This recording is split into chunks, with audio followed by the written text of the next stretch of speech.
ये आ गए विवेक कुमार।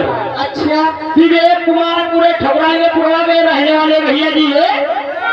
200 की नोट से 70 रुपए 60 रुपए के नाम पे कह रहे 50 से 10 ज्यादा 60 रुपए। अब गाना कटिंग होगा 70 पे।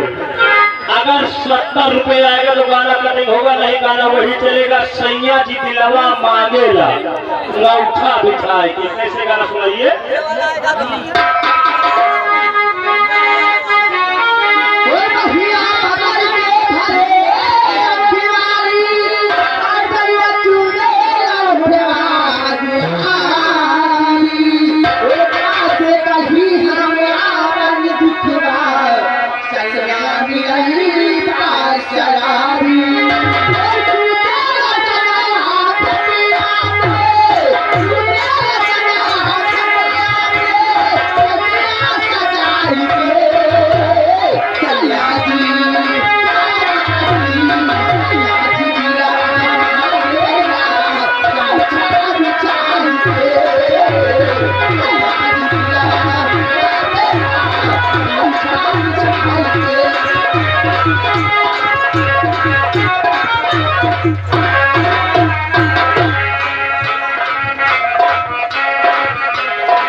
हजार हमरे भाभी में खाली कब छटिया में जाए कब छटिया में जाए कब छटिया में जाए कब छटिया में जाए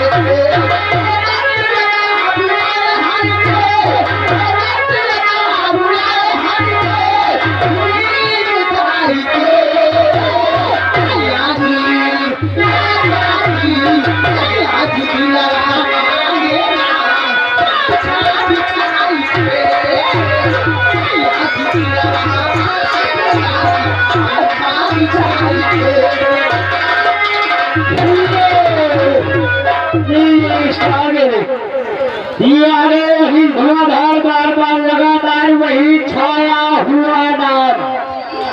ये आवा करो कौन ये नहीं बोलते माटी दियो घर वाले कच्चे पर आगे बंगले में रही थे। ये आगे राज सेटरिंग वाले